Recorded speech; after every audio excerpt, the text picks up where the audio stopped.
ဒီဘာရမမောင်လေးကိုလို့ဖိတ်ခေါ်တယ်ကြည့်အများကြီးတင်ပါတယ်ဒီကျွန်တော်ရဲ့ဒုတိယပိုင်းအနေနဲ့ကတော့ဒီဘာကိုအဓိကထားပြီးတော့ကျွန်တော်တို့ဆွေးနွေးချင်လဲဆိုရင်တော့လက်ရှိကျွန်တော်တို့ဒီဒေါ်လာရင်းကာလကျွန်တော်တို့ရဲ့နိုင်ငံရေးအရာဆိုလို့ရှိရင်ဒ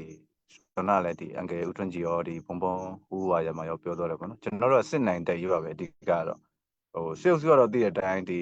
စစ်ကော်မရှင်ကတော့သူကတော့ဒီနီးစပ်တစ်ဖက်ရေမုတ်တစ်ဖက်ဗျူဟာလိုမျိုးပဲသူကတော့သုံးနေတယ်ပေါ့နော်အဲ့ဒါကိုကျွန်တော်တို့ကကောင်းကောင်းကြီးထိန်းချုပ်နိုင်ဖို့လိုလိမ့်မယ်လို့တော့ကျွန်တော်ကတော့မြင်တယ်ဘာလဲဆိုတော့ကျွန်တော်တို့ဒီလက်ရှိမြေပြင်မှာလိုပဲကျွန်တော်တို့ရန်သူစခန်းကိုသိမ်းတဲ့အချိန်မှာကျွန်တော်တို့ကဂျီတကန်တက်နိုင်ကျွန်တော်တို့ဂျီတကန်တက်တယ်ပေါ့နော်ဥပမာကျွန်တော်တို့ကခြေတလန်းစာပဲတက်နိုင်သေးတယ်ဆိုခြေတလန်းစာပဲဒါရန်သူစခန်းကိုကဲရတာပေါ့အဲ့လိုပဲဒီရန်သူရဲ့နယ်မျိုးကျွန်တော်တို့ကဒီမြေပြင်မှာဒီစခန်းသိမ်းတဲ့ပုံစံလိုမျိုးပဲစစ်ကောင်စီရဲ့သူ့ရဲ့ view ဟာတွေသူ့ရဲ့အခင်းကျင်းတွေကိုကျွန်တော်တို့ကချုပ်နိုင်တဲ့လောက်ခြုံပေးနိုင်ဖို့လိုအပ်မယ်လို့ကျွန်တော်ကတော့ထင်တယ်ပြီးတော့မှဒီနိုင်ငံရေးအခင်းကျင်းရပဲဖြစ်ဖြစ်စီရေးရပဲဖြစ်ဖြစ်ဥပမာဒီလက်ရှိနောက်ပိုင်းမှာဒီစစ်ကော်မရှင်ကဒီစူဆောင်ရေးစစ်သားတွေနဲ့တချို့မျိုးတွေကိုပြန်ယူနိုင်တယ်ဆိုလို့ရှိရင်ကျွန်တော်တို့ကသူ့ရဲ့အားနည်းချက်ကဘယ်နေရာမှာရှိလဲကျွန်တော်တို့ဒီဒေါ်လာအင်အားစုတွေအားလုံးဒီလက်ရှိဒေါ်လာရင်းမှာပါဝင်နေတဲ့သူတွေအားလုံးကဒီဝိုင်းဝန်းပြီးတော့အဖြေရှာပြီးတော့မှစဉ်းစားဖို့လိုတယ်ပေါ့နော်အဓိကကတော့အဲ့ဒါမှသာလျှင်ဒီကျွန်တော်တို့ကဒီစစ်အုပ်စုကိုကျွန်တော်တို့ကအလဲထိုးနိုင်မှာပေါ့နော်အဲ့လိုမှမဟုတ်ဘူးကျွန်တော်တို့ကဒီဒေါ်လာရင်းအင်အားစုတွေအနေနဲ့ကဒီဘယ်လိုပြောမလဲကျွန်တော်တို့ကဒီလက်ရှိနိုင်ငံရေးကိုအဖြစ်ပေးမှာကလက်နက်ကင်တက်တစ်ခုတည်းအဖြစ်ပေးမှာမဟုတ်ဘူးကျွန်တော်တို့လက်ရှိမြန်မာနိုင်ငံမှာတော်လှန်နေတဲ့လက်ရှိစစ်အုပ်စုကိုတော်လှန်နေတဲ့စစ်အာဏာရှင်အမြင့်ဘက်အရေးကိုတော်လှန်နေတဲ့တော်လှန်ရေးအင်အားစုတွေအားလုံးကဒီအဖြေရှာဆွေးနွေးနိုင်ပြီးတော့မှလက်တွေ့ကြအကောင့်တွေပေါ်မှသာလေကျွန်တော်တို့ကစစ်အုပ်စုကိုကျွန်တော်တို့အလဲထိုးနေမှာဖြစ်တယ်လို့စစ်အုပ်စုတော့တည့်တဲ့အတိုင်းဒီဆွမ်းနာပြောလို့သူလက်ထွက်ပေါက်ရှာနေရပဲအဲ့ဒီသူ့ထွက်ပေါက်ကိုကျွန်တော်တို့ပိတ်ပေးနိုင်မှာအမှသာလေကျွန်တော်တို့သူ့အလဲထိုးပေးနိုင်မှာပေါ့နော်ဆိုတော့ဒီလက်ရှိဒါကျွန်တော်တို့ဒေတာမှာလက်ရှိရပေါ့နော်ဒီမြန်မာနိုင်ငံမှာအတွင်းမှာရှိတဲ့ဒီဒေါ်လာအင်အားစုတွေမှာလည်းကြုံပူးကြလိမ့်မယ်ထင်ပါတယ်အဓိကကတော့ခုနောက်ပိုင်းမှာဒီစေအုပ်စုနဲ့ပေါင်းသွားတာတွေဒီစေအုပ်စုစီခုလုံသွားတာတွေလည်းကျွန်တော်တို့အများကြီးရှိတယ်ပေါ့နော်ကျွန်တော်တို့ကဟုတ်ပြီအဲ့လိုဖြစ်ရခြင်းအကြောင်းရင်းတွေကိုကျွန်တော်တို့လည်းအဖြေရှာဖို့လိုလိမ့်မယ်ပေါ့နော်အဲ့ဒါမှသာလင်ဒီကျွန်တော်တို့ကဒေါ်လာတည်းမှန်တဲ့သူတွေအားလုံးဒီဒေါ်လာအင်အားစုတွေအားလုံးကဒီလက်တွဲညီညီနဲ့တိုင်မှသာလင်စေအုပ်စုရဲ့ပေါင်ကိုကျွန်တော်တို့ကခြုံပေးနိုင်မှာဖြစ်တယ်အဲ့လိုမဟုတ်ဘူးဆိုတော့ကျွန်တော်တို့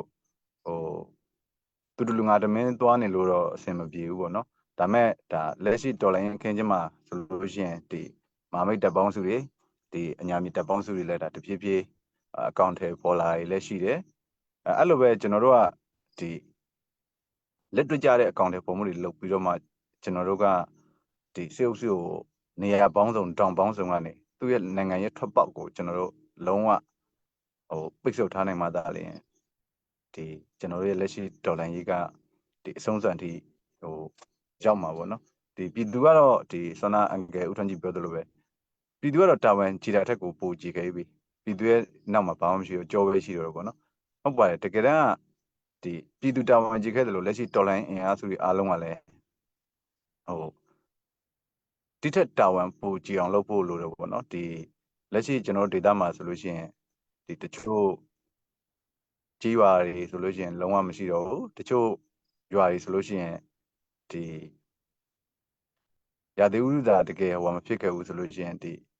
အဲ့ဒီရွာလုံးကဘေးမှာပြန်ပြီးတော့မှကုညီရိတ်ခကုညီပြန်တောင်းမဲ့အနေအထားမျိုးတွေထိပါပြည်သူကထောက်ပံ့ခဲ့ပြီးပေါ့နော်ဆိုတော့အဓိကတော့ကျွန်တော်တို့ကပြည်သူမျက်နှာတခုတည်းသာလျှင်ကျွန်တော်တို့ကြည်ထားပြီးတော့မှကျွန်တော်တို့တော်လိုင်းရေးကိုဒီဇိုင်းမမအာယုံစိုက်ပြီးတော့သွားကြဖို့ကျွန်တော်တို့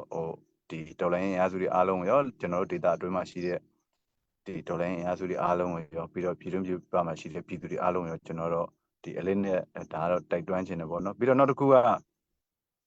ဒီ2021ကနေဆိုအခုကျွန်တော်တို့2025နှစ်ကုန်တော့မှာပေါ့နော်ဆိုတော့တော်လန်ရေးကြာလေကျွန်တော်တို့ကဒီ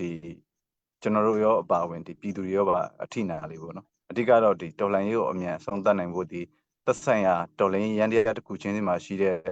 တာဝန်ရှိတဲ့သူတွေဒီတာဝန်ထမ်းဆောင်နေတဲ့သူတွေတော်လှန်နေတဲ့သူတွေအားလုံးဒီ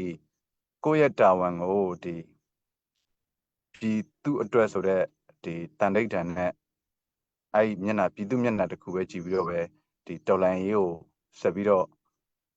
လှုပ်ဆောင်သွားကြပါလို့ကျွန်တော်တို့မေတ္တာရက်ခံခြင်းနဲ့အဲ့ဒါမှသာလျှင်တကယ်လို့ပြည်သူမျက်နှာသာမကြည့်ခဲ့ဘူးဒီတော်လှန်တဲ့မမှန်ဘူးကိုရယူထားတဲ့တာဝန်နဲ့ကိုလှုပ်ဆောင်နေတဲ့တာဝန်ကပြည်သူအတွက်အကျိုးမရှိဘူးဆိုတော့ဒါကျွန်တော်တို့တော်လှန်ရေးကဒီတက်ပို့ကြသလိုကျွန်တော်တို့ရဲ့ generation ရဲ့အတွက်က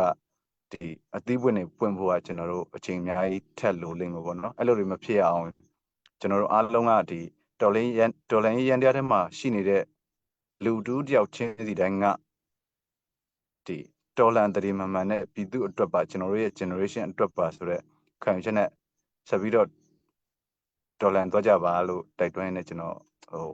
နားမတင်ဆုံးသက်လိုပါတယ်ဗျဟုတ်ကျေးဇူးပါဗျ